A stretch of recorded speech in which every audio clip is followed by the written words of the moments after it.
सुबह के तकरीबन 9:30 बज रहे थे। विजय, सुरेश, चंदन, पराग और चारू ये सब लोग जंगल के अंदर सुअरों की शिकार करने के लिए अपने जीप से निकले थे। चारों लड़कों के पास शिकार करने की छर्रे की बंदूक थी। पराग के पास आवाज़ करने वाली एक बंदूक थी जो बाकी जंगली जानवरों को भगाने के काम आती है। सुरेश के पास एक असली पिस्तौल थी और चारू यानी चारुलता अपने साथ कैमरा लेकर आई थी। 22 साल की चारू की हाल ही में कॉलेज की छुट्टियां खत्म हुई थी। उसे शिकार देखने का काफ़ी मन था, इसलिए वह भी उन लड़कों के साथ पहली बार शिकार के लिए निकली थी। पराग चारू का सगा भाई था जो उससे 4 साल बड़ा था।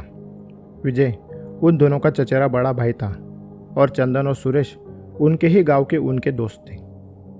चारों को शिकार करने का काफ़ी अनुभव था। वह अक्सर जंगल में सुअरों का शिकार करने के लिए जाया करते थे। जंगल वैसे तो सुरक्षित था, लेकिन वहाँ सुअरों की काफ़ी संख्या बढ़ गई थी। सुअरों की वजह से जंगल के बाकी जानवरों को भी तकलीफ हो रही थी और साथ ही लोगों की फसलों का भी काफ़ी नुकसान हो रहा था। इसलिए फॉरेस्ट डिपार्टमेंट ने स्थानिक लोगों को सुअरों का शिकार करने की परमिशन दी हुई थी। अब उन चारों को जंगल का ज़्यादातर इलाका तो मालूम था, लेकिन पूरा नहीं, क्योंकि जंगल काफ़ी बड़ा और घना था और उनमें से कोई भी अब तक ज़्यादा अंदर तक नहीं गया था। और वो क्या, आज तक गांव का कोई भी व्यक्ति ज़्यादा अंदर तक नहीं गया था। यहाँ तक कि फॉरेस्ट गार्ड भी ज़्यादा अंदर नहीं जाते थे। डिपार्टमेंट का कहना था कि अंदर का जंगल और भी ज़्यादा घना और संवेदनशील जैविक जानवरों का इलाका है, इसलिए सरकार ने उस इलाके में किसी भी इंसान का जाना वर्जित किया हुआ है। इसलिए वहाँ कोई नहीं जाता और यह बात वह चारों लड़के भी जानते थे। विजय को इन तीनों के मुकाबले जंगल के बारे में ज़्यादा पता था, इसलिए वह अपनी जीप बराबर उस इलाके में ले गया जहाँ सबसे ज़्यादा सुअर देखने को मिलते थे। जीप लगाने के बाद सब उतर गए और फिर पैदल ही घूमने लगे। सुबह का वक्त था तो ज़्यादा धूप भी नहीं थी, इसलिए सुअरों की खोज में वो काफ़ी अंदर तक चले गए, लेकिन उस दिन उन्हें शिकार के लिए कोई सुअर नहीं मिला। अब चारू ने तो आते ही कैमरे के अंदर शूटिंग चालू कर दी थी। उसे काफ़ी उम्मीद थी कि उसे आज शिकार देखने को मिलेगा, लेकिन शिकार नहीं मिलने की वजह से वो काफ़ी उदास हो गई। मुझे नहीं लगता कि अब इस इलाके में कोई सुअर बचा होगा। पूरा गांव यहाँ शिकार करने के लिए आता है, क्यों ना हम थोड़ा अंदर जाएं? पराग के बात पर सारे एक साथ मान गए और फिर से जीप में बैठ गए। विजय धीरे धीरे जीप को आगे बढ़ाता गया और सब लोग चारों ओर निगाहें दौड़ाते हुए अपने शिकार को ढूंढने लगे। जब वो जंगल के काफ़ी अंदर तक चले गए तभी उन्हें एक सुअर का झुंड मिला जो उन्हें देखते ही जंगल के और भीतर दौड़ने लगा। विजय ने भी अपनी गाड़ी की रफ्तार बढ़ाई और उस झुंड का पीछा करने लगा। हालांकि आगे जाकर जंगल और भी ज़्यादा घना होने लगा, जिसके चलते उनकी जीप आगे नहीं जा पाई। फिर पांचों जीप से उतर गए, पैदल ही उन सुअरों के झुंड का पीछे दौड़ने लगे। चारों भी अपना कैमरा लेकर उनके पीछे दौड़ रही थी और हर मूवमेंट को वो कैप्चर कर रही थी। सुरेश और चंदन ने झुंड के ऊपर कुछ गोलियां फायर की, लेकिन घनी झाड़ियाँ और आड़े टेढ़े रास्ते होने की वजह से निशाना ठीक से नहीं बैठा और सुअर झाड़ियों के अंदर गायब हो गए। हालांकि पांचों ने काफ़ी अंदर तक उनका पीछा किया था। साले, हमारी गाड़ी की आवाज़ की वजह से वो सतर्क हो गए, नहीं तो आज 2-4 को मार ही देता। सुरेश ने अपनी बंदूक में फिर से छर्रे लोड करते हुए कहा। अरे क्या यार, इतना भगाया और हाथ कुछ भी नहीं आया, चारू ने निराशा से कहा।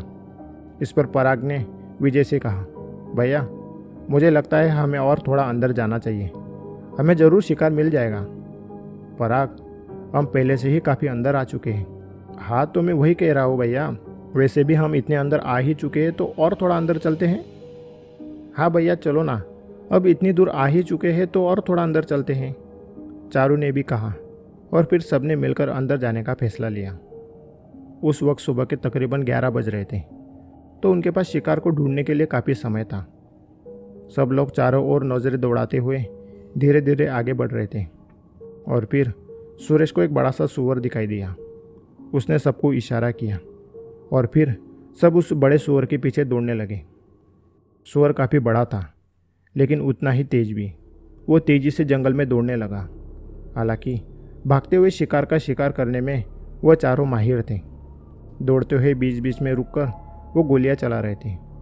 कुछ 1-2 छर्रे उस सुअर को भी लगे थे, लेकिन निशाना सही जगह पर नहीं लगा था, इसलिए वो सूअर ढेर नहीं हुआ और जंगल के काफ़ी अंदर दौड़ने के बाद वो सूअर ओझल हो गया।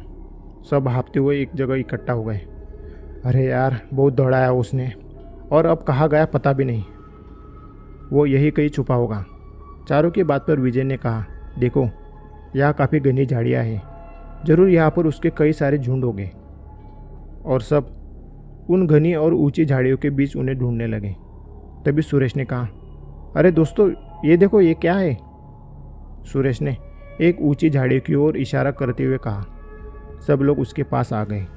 वहाँ पर काफ़ी ऊंचे ऊंचे पेड़ पौधे और बेलों की लताएं थीं, जो एक दूसरे से इतनी उलझी हुई थी कि उसके पीछे की दीवार किसी को भी नज़र नहीं आई थी। ये देखो, यहाँ एक दीवार है, सुरेश ने एक लंबी सी दीवार को दिखाते हुए कहा। वो दीवार काफ़ी ऊंची और लंबी थी। हालांकि वहाँ पर पेड़ पौधे इतने थे कि वो दीवार किसी को भी पहले नहीं दिखी। अजीब है ना, इतनी बड़ी दीवार हमारे सामने होकर हमें दिखाई भी नहीं दी। चारू ने दीवार की शूटिंग करते हुए कहा। यहाँ क्या है भैया? पराग ने विजय से पूछा। पता नहीं, मैं पहली बार यहाँ तक आया हूँ। लगता है कोई कंपाउंड की दीवार है, शायद अंदर कुछ होगा। यह कहते हुए चंदन दीवार पर चढ़ने लगा। पेड़ों की टहनियों के सहारे वो आसानी से ऊपर चढ़ गया।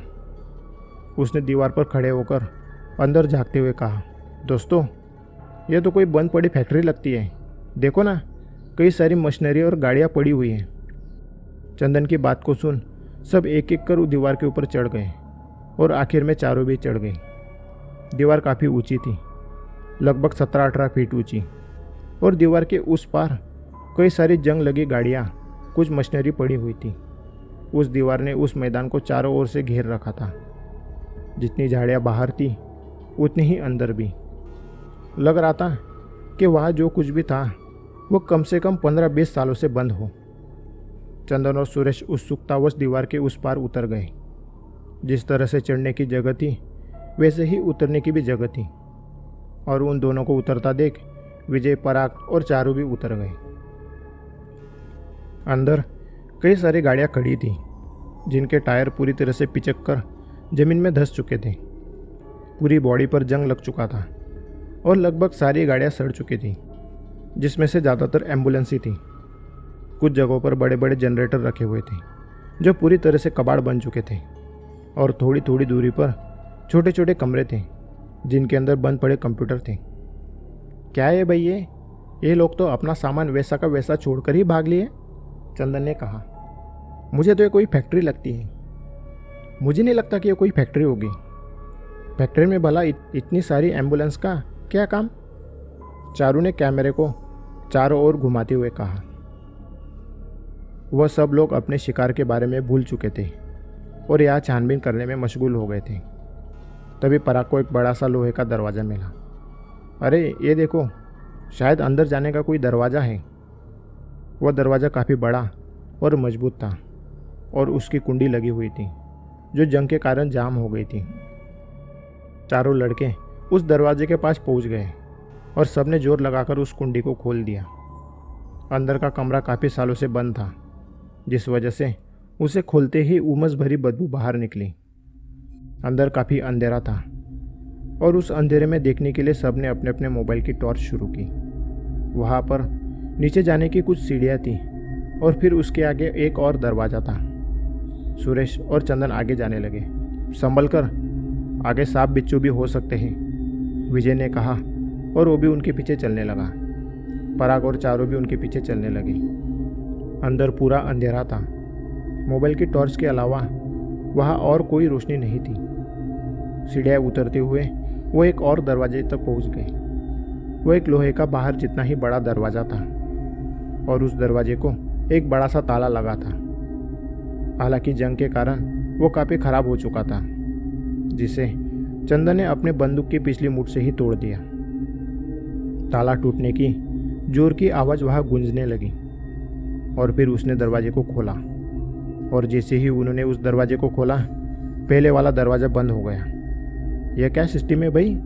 सुरेश ने आश्चर्य से कहा। हम अंदर ना कैद हो जाए। इस पर चंदन ने बहादुरी दिखाते हुए कहा, अरे कुछ नहीं होगा, चलो अंदर। दरवाजे को खोलते ही उनके आजू बाजू और सामने गलियारे थे। सामने के गलियारे में दोनों ओर कई सारे कमरे थे। गलियारे के अंदर टूटे टेबल, कुर्सी के पार्ट्स, कमरे के दरवाजे, खिड़कियों के कांच, धूल, मिट्टी और कई सारा कचरा फैला हुआ था। उन सब कमरों को देख ऐसा लग रहा था जैसे वो कोई बड़ी सी लैब हो। सब लोग धीरे धीरे कर आगे बढ़ने लगे। कमरे के अंदर टेबल, कंप्यूटर, फाइल्स अस्त व्यस्त तरीके से फैले हुए थे, जैसे यहाँ कभी भागा दौड़ी हुई हो। कुछ जगहों पर फटे सफ़ेद कपड़े, जूते, चश्मे जैसी इंसानों की कई सारी चीज़ें पड़ी हुई थी। साला यहाँ हुआ क्या है? ये क्या ये चीज़? कोई अस्पताल? चंदन ने यहाँ वहाँ देखते हुए कहा। अस्पताल नहीं, मुझे तो कोई लैब लगती है, पराग ने कहा। लेकिन यहाँ हुआ क्या होगा? कोई दंगा हुआ था क्या? सब सामान वैसा का वैसा ही छोड़ भाग गए। साला लाखों का सामान दिख रहा है यहाँ पर। सब लोग अपने अपने मन से कयास लगाते हुए एक एक कमरे को देखकर आगे बढ़ रहे थे। गलियारे के कुछ कुछ जगहों पर उजाले के लिए छत के ऊपर कांच लगाए हुए थे। हालांकि बाहर मैदान में उगी घास ने ज़्यादातर कांच को ढक लिया था, जिससे बाहर का थोड़ा बहुत ही उजाला अंदर आ रहा था। सब लोग उत्सुकतावश आगे बढ़ने लगे। तभी उन्हें पीछे, यानी जिस दरवाजे से वो आए थे, उस दरवाजे की ओर किसी चीज़ की आवाज़ सुनाई दी, जिससे कोई जानवर गुर्रा रहा हो। उस आवाज़ को सुन सब डर के मारे एकदम से पलट गए। मोबाइल के टॉर्च के अंदर इतनी ताकत नहीं होती कि वो दूर तक देख सके, इसलिए सब लोग धीरे धीरे उस आवाज़ की ओर बढ़ने लगे। जब नज़दीक पहुँचे तो उन्हें वहाँ कोई व्यक्ति ज़मीन पर उकड़ू बैठा हुआ दिखाई दिया। उसके काफ़ी गंदे फटे हुए कपड़े थे। लग रहा था सालों से कपड़े धुले नहीं हो, और वो दरवाजे की ओर अजीब तरह से देख रहा था। उन पाँचों को लगने लगा कि वो इस जगह को संभालने वाला कोई व्यक्ति होगा या फिर कोई पागल। चंदन फिर एक बार हिम्मत दिखाते हुए अकेला ही उसके पास जाने लगा। वो उसके ठीक पीछे खड़ा हो गया, लेकिन उस आदमी को इसका कोई एहसास नहीं हुआ। यह देख चंदन को मस्ती सूझी। उसने उस आदमी को डराने के लिए अचानक से उसके कंधे पर हाथ रख दिया, और हाथ रखते ही वो आदमी तेजी से पलटा। उसने बिजली की गति से चंदन पर छलांग लगाते हुए उसे नीचे गिरा दिया। उस आदमी के चेहरे पर काफ़ी सारे जख्म थे जो सूख चुके थे। आंखें निस्तेज थी जैसे किसी मुर्दा की हो, और कपड़ों पर सूखे खून के निशान थे। वो आदमी चंदन के नीचे गिरते ही उसकी छाती पर बैठ गया। यह सब इतने तेजी से हुआ कि किसी को भी कुछ समझ नहीं आया। विजय और सुरेश चंदन को संभालने के लिए आगे बढ़ने लगे। तभी उस अजीब से दिखने वाले आदमी ने चंदन की गर्दन पर काट लिया और दांतों से उसके गले का मांस नोच डाला। एक तेज चीख के साथ चारों ओर खून की फुहार उड़ने लगी, और यह देख विजय और संजय के पैर वहीं रुक गए। वो कुछ समझ पाते तब तक उस आदमी ने उसके गले का दूसरा टुकड़ा भी नोच लिया। पूरे फर्श पर खून ही खून फैल गया, और चंदन की चीखें उस गलियारे में गूंजने लगी। तभी गुर्राने की और कई सारे दौड़ते हुए कदमों की आवाज़ उन गलियारों से आने लगी, और देखते ही देखते उस आदमी जैसे कई सारे लोग वहाँ इकट्ठा हो गए, और वो चंदन पर किसी भूखे जानवर की तरह टूट पड़े। वो तेज़ी से उसके पूरे शरीर को नोचने लगे और उसके मांस को खाने लगे। उसके शरीर से मांस किसी कपड़े की तरह आसानी से अलग होने लगा। कुछ ही क्षणों में उसके शरीर की हड्डियाँ दिखने लगी, और वो दर्द के मारे चिल्लाने लगा। यह नज़ारा देख चारों के चारों डर गए। इतना खून खराबा देख चारों को तो चक्कर आने लगे, लेकिन विजय ने फुर्ती दिखाते हुए उसे पकड़ लिया। वो चारों तेज़ी से पीछे हटने लगे। फिर वो पलटे और तेज़ी से विपरीत दिशा में भागने लगे। पीछे चंदन की चीखें धीरे धीरे कम होती जा रही थी, और उन जानवरों की गुर्राने की आवाज़ बढ़ती जा रही थी।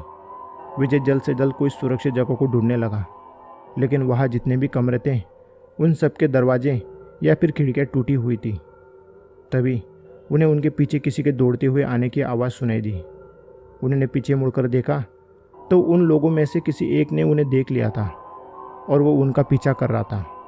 जैसे ही उसने उन चारों को देख लिया, वो तेज़ी से उनकी ओर दौड़ने लगा, और विजय, संजय, पराग और चारू जान बचाने के लिए उस गलियारे में दौड़ने लगे।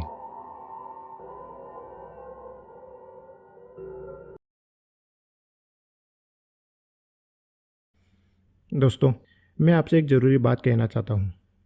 दरअसल मेरे यूट्यूब चैनल पर कोई समस्या आ गई है, जिससे मेरी वीडियो लोगों तक नहीं पहुँच पा रही। अगर आप क्रिएटर हैं तो आप यह देखते ही समझ जाएंगे कि मेरे वीडियो का टाइटल और इम्प्रेशन काफ़ी अच्छा होने के बावजूद यूट्यूब कितने कम लोगों तक ही मेरी वीडियो पहुँचाता है। अब यह दिक्कत कितने समय तक चलेगी मुझे नहीं पता। मैंने इस दिक्कत के बारे में यूट्यूब को मेल भी किया है, लेकिन मुझे नहीं लगता कि इससे कुछ होगा। मेरी आपसे सिर्फ इतनी रिक्वेस्ट है कि अगर आपको मेरी ये कहानी या मेरी कोई भी कहानी पसंद आई है तो उसे लाइक कमेंट ज़रूर करें, और साथ ही आप मेरे चैनल पर जाकर मेरी पुरानी कहानियाँ भी देख सकते हैं। मुझे उम्मीद है कि अगर आपको ये कहानी पसंद आई है तो वो बाकी कहानियाँ भी आपको पसंद आएगी। धन्यवाद।